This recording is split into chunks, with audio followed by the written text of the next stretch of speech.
Advocate असीम सरोदे यांच्या कौटुंबिक हिंसाचार आणि कायदा या पुस्तकाचे प्रकाशन खासदार सुप्रिया सुळे यांच्या हस्ते करण्यात आले।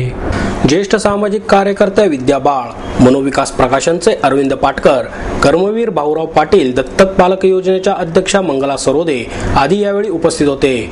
सुळे म्हणाल्या, कौटुंबिक हिंसाचार आणि स्त्रीभ्रूण हत्याबाबतच्या खटल्यांचे निकाल त्वरित लागावेत म्हणून द्रुतगती न्यायालये सुरू करण्यात येणार आहेत। गृहमंत्री आर पाटील यांच्याशी याबाबत चर्चा केली असून यावर लवकरच निर्णय घेण्यात येईल असेही सुळे यांनी सांगितले। बीड येथील डॉक्टर सुदाम मुंडे यांच्या खटल्यासाठी उज्ज्वल निकम यांची विशेष सरकारी वकील म्हणून नियुक्ती करू नये अशी मागणी होत आहे। याबाबत बोलताना सुळे यांनी डॉक्टर मुंडे प्रकरणात विशेष सरकारी वकिलांची नेमणूक प्रक्रिया सुरू असून याबाबत विचारविनिमय सुरू आहे असे सांगितले। शारीरिक हिंसाचारापेक्षा मानसिक त्रास जास्त घातक आहे। कौटुंबिक हिंसाचार ही मोठी समस्या असून त्याविरोधात लढा उभारला जावा। महिलांकडूनही कायद्याचा दुरुपयोग होत असल्याचे निदर्शनास आले आहे। राजकारणी बोलतात तेव्हा कोणीही लक्ष देत नाही, मात्र आमिर खान सांगतो तेव्हा सर्वजण विचार करतात असेही सुळे यांनी मिश्किलपणे सांगितले। कदाचित मला वाटतं लहानपणापासून माझी आई, काकी, मावशींचा सगळं ऐकल्यामुळे माझी सगळ्यात जवळची जी मैत्रीण आहे लहानपणापासून, तिचा डिवोर्सचे कागदपत्र आता केस कोर्टात चालू आहे आणि ती सुप्रीम कोर्टामध्ये केस चालू आहे। आणि सुप्रीम कोर्टात आम्ही दोघी मध्ये 6 महिन्यापूर्वी गेलो। सगळे वकील सुळसुळाट होता त्यांचा आणि दोघी जरा हरवल्यासारखे दिसत होतो, कारण का आम्ही कोर्टाची पायरी कधीच चढलो नव्हतो आणि ती पण डायरेक्ट सुप्रीम कोर्टाची चढायला निघालो होतो। त्यामुळे चढताना थोडं कौतुकी वाटत होतं की आपली तेवढी हिंमत आहे की आपण कोर्टाची पायरी ती पण देशाच्या सुप्रीम कोर्टात चढतो। एनिवे, सांगायचं कारण की तो प्रॉब्लेम आणि हा प्रॉब्लेम तुमच्या पुस्तकाचा विषय हा अत्यंत जवळ आहे।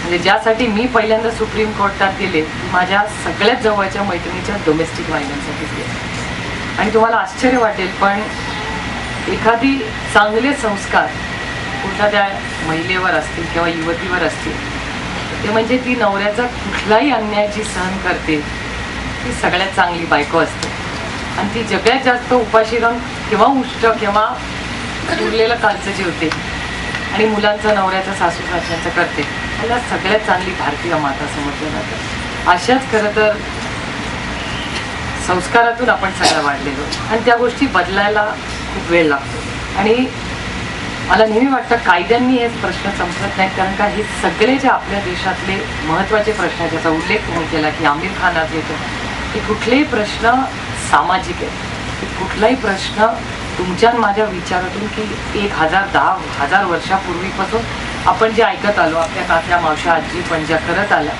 त्यांच्यावर झालेले संस्कार ते 10% का होईना कुठेतरी आपल्या मनात बिंबवले जातात। त्याच्यामुळे पटकन डोमेस्टिक व्हायलन्सवर माझ्या पिढीची मुलगी कुठली उभी राहत नाही।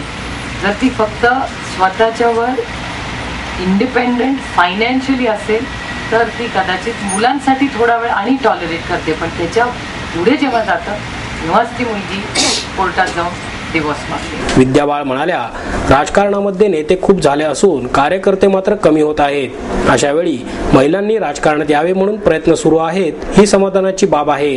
महिलांना त्यांच्या प्रश्नाची जाणीव व्हावी म्हणून त्यांनी राजकारणात यावे। शहरी महिला ढोंगी असल्याचे सांगताना ग्रामीण महिला अन्यायाविरुद्ध धाडसाने उभे राहतात आणि मनमोकळेपणे बोलतात असेही त्यांनी नमूद केले।